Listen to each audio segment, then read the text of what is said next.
இயேசுவில் என் அன்பு சகோதர சகோதரிகளே, ஆண்டவர் நாமத்திற்கு சோத்திரம். தினம் ஒரு ஜப வழியாக பேசிக்கொண்டிருப்பது உங்கள் அன்பு சகோதரன் பிரபு.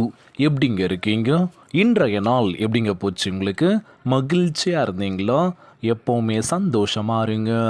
ஆண்டவரை நம்புகின்றவனுக்கு ஒருபோதும் குறை இருக்காது அப்படின்னு சொல்லுவாங்களாம். இன்றைய நாள் நம்ம ஆண்டவராகிய இயேசு கிறிஸ்து உன்னை செழிப்பாக்க போகின்றார். கலங்காத, மனம் உடஞ்சி போகாத.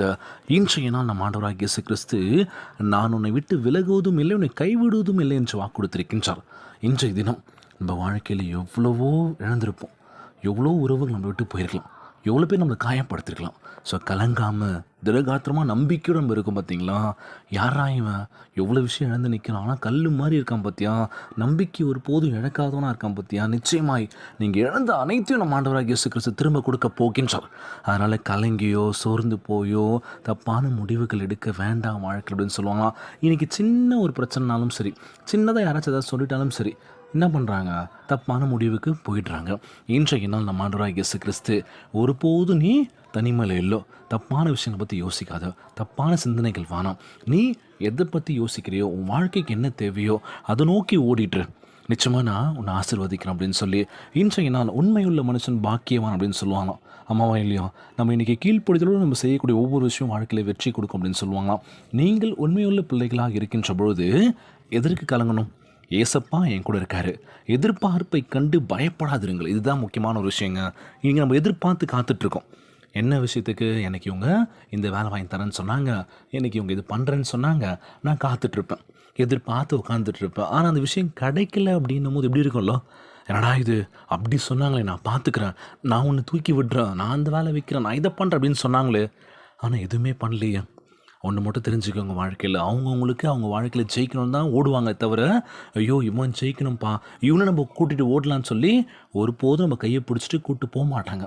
காரணம் என்னென்னா, அவங்க மேலே முன்னேறி போயிட்டு இருக்கணும். நீ வாய் வார்த்தையாக சொல்லிவிடுவாங்க அவங்க, ஓகேப்பா நான் பார்த்தா சொல்கிறேன், நான் உனக்கு வேலை வைக்கிறேன், அதை பண்ணுறேன்னு சொல்லிடலாம். ஆனால் நீங்கள் என்ன பண்ணக்கூடாது, அப்படியே உட்காந்துருக்கூடாது. நம்மளுடைய முயற்சி கொண்டு நம்ம என்ன பண்ணோம், அவங்க வேலை வைக்கிறதுக்கு நம்ம என்ன பண்ணோம், அதற்கான உழைப்பை போட்டு நம்ம அவங்களோட மேலே, இல்லைங்க நான் நல்ல வேலை கிடச்சிச்சு, நான் இந்த இடத்துல இருக்கேன்னு சொல்லி என்ன பண்ணோம், அவங்ககிட்ட சொல்லணும். இன்றைக்கி நம்ம நொந்து நூலாக நிற்கும் போது கூட யாருமே நம்ம பக்கத்தில் இருக்க மாட்டாங்க. யோசிச்சிங்களா? அதை நிற்பாங்க. யார் நிற்பா? அம்மா அப்பா நிற்பாங்க. டேய் உர்ரா பார்த்துக்கலாம்டா, எல்லாம் கடந்து போகும், வாழ்க்கையில் சுரந்து போகாத. இன்றைக்கி எத்தனை பேர் நம்ம கூட இருந்தாங்க, ஆனால் இப்போ இல்லை. காரணம் என்னென்னா, அவங்கவுங்களுக்கு அவங்களுடைய வாழ்க்கை தான் முக்கியம். ஏன்னா அவங்க ஜெயிக்கணும்ல, அவங்க நம்ம தப்பு சொல்லக்கூடாதுல்ல. எல்லாருக்குமே வாழ்க்கையில் ஜெயிக்கணும், நான் ஒரு இடத்துக்கு போகணும், நிறைய சம்பாதிக்கணும்ப்பா, என்னுடைய குறிக்கோள் இது தான் அப்படின்னு சொல்லி இன்றைக்கி என்ன பண்ணுறோம், எல்லாருமே என்ன பண்ணுறோம், அந்த ஓடுகளம், இந்த ஓட்டப்பந்தயம் வைக்கும்போது எல்லாருமே ஓடுறோம், எல்லாருமே ஃபஸ்ட்டு வந்துடுறோம். இல்லைல்ல, யார் ஒரு இலக்கை நோக்கி ஓடுறானோ, ஒரு வெறித்தனமாக இருந்து ஓடுறானோ, அவன் தான் முதலாவதாக வருவான். எல்லாருமே ஓடுறாங்க, ஒரு 10 பேர் ஓடுறான்னு வச்சுக்கோங்களேன், அந்த 10 பேரும் முதலாவது இடத்துக்கு தான் ஓடுவாங்க அதை நோக்கி. ஆனால் ஜெயிக்கிறது என்னவோ ஒருத்தன் மட்டும்தான். நம்ம அந்த ஒருத்தனாக இருப்போமா? ஆண்டவரை நோக்கி நம்ம ஓடுகின்ற பொழுது ஆசீர்வாதத்தை பெற்றுக்கொண்டு முதலாவது இடத்துக்கு நம்ம வருவோமா? எல்லாமே நம்ம கையில் தான் இருக்குல்ல. அன்பு கொடுங்க, அன்பாக கொடுங்க, விசுவாசத்தோடு நம்ம செய்கின்ற ஒவ்வொரு விஷயத்தையும் வாழ்க்கையில் வெற்றியை கொடுக்கும், நம்ம முதலாவது ஆக்கும். அதனால் வந்து ஐயோ 10 பேர் ஓடுறாங்க, 10 பேரும் செம்மையாக ஓடுவாங்க போல இருக்குன்னு சொல்லி நீங்கள் அக்கம் பக்கம் திரும்பி பார்த்துட்டிங்கன்னு வச்சுக்கோங்களேன், உங்களால் ஓட முடியாது, தோல்வி தான். அப்போ ஐயோ என்னோடய இலக்கு என்னென்னா, அந்த 100 மீட்டரா, அந்த 100 மீட்டர் நான் அடையணும்டா, எப்படியாச்சும் இந்த செகண்ட்ஸ்குள்ளே நான் ஓடி முடிக்கணும்டா. யார் ஓடினா ஓடலன்னா நமக்கு என்னன்னு சொல்லி ஓட ஆரம்பிங்க. உங்களுக்கான இலக்கை நீங்கள் அடையும் போது இருக்குது பாருங்கள், சந்தோஷம் வேறு லெவல் அப்படின்னு சொல்லுவாங்களாம். இன்றைய நாள் ஜெபம், நம்ம ஆண்டவராகிய இயேசு கிறிஸ்து நமக்கு ஆரோக்கியத்தை கொடுக்க போகின்றார், நமக்கு உற்சாகத்தை கொடுக்க போகின்றார். யாருமே இல்லைன்னு சொல்லி கலங்காத. ஆண்டவரை நம்புகின்றவனோ செழிப்பான். இன்றைய நாள் சொல்லப்பட்ட அழகான வார்த்தை இதுதான். ஏசப்பாவை நம்புகின்றவனோ செழிப்பான். முழு மனதோடு முழு ஆன்மோடு ஜெபிக்கின்ற வேலையில் நிச்சயமாய் நம்ம வாழ்க்கையை செழிப்பாக்க போகின்றார். இன்றைய நாள் ஜெபம், உலகில் வாழ்கின்ற ஒவ்வொருக்காக நம்ம ஜெபிக்க போகிறோம். முக்கியமாக சொல்ல போனோன்னா, மருத்துவமனையில் இருக்கின்ற ஒவ்வொரு நோயாளிக்காக நம்ம ஜெபிக்க போகிறோம். அந்த நோயெல்லாம் சுகம் பெற்று வீடு திரும்பணும்னு சொல்லி நம்ம கேட்க போகிறோம். ஒவ்வொரு முதியோர்களுக்காக நம்ம ஜெபிக்க போகிறோம். கைவிடப்பட்டவர்கள், அனாதையாக இருக்கவங்க, யாருமே இல்லைன்னு சொல்லி தனித்து விடப்பட்டவருக்காக நம்ம ஜெபிக்க போகிறோம். கலங்காதீங்க, சோர்ந்து போகாதீங்க.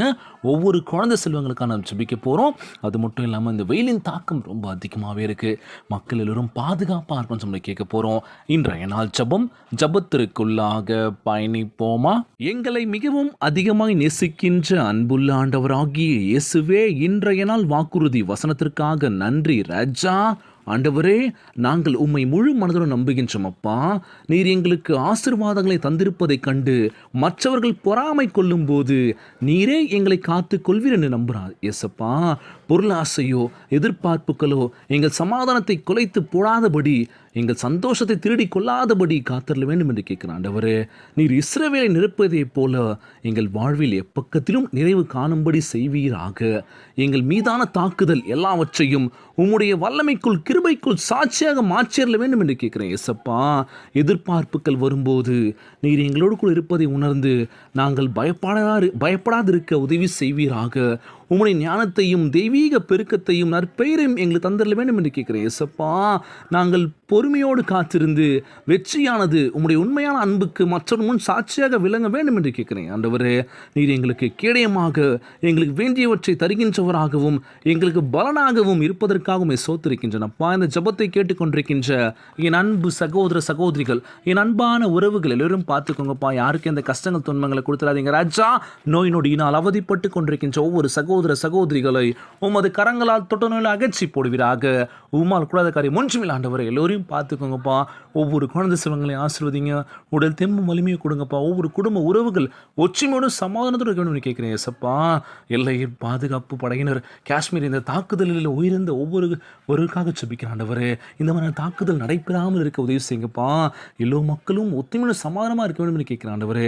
மேலும் இது போல தாக்குதல் நடக்காதபடி பாதுகாத்துக் கொள்ள வேண்டும் என்று கேட்கிறேன் ஏசப்பா. நீரே எங்களை பத்திரமாய் பாதுகாத்துக் கொள்வீர் நம்புகிறேன் ஆண்டவரே. இந்த இன்றைய நாள் ஜெபம் இயேசுவின் விலையேற பெற்ற நாமத்தினாலே ஜெபிக்கின்றேன் நல்ல பிதாவே. ஆமேன், ஆமேன். இயேசுவுக்கே புகழ், இயேசுவுக்கே நன்றி. மரியே வாழ்க. God bless you all.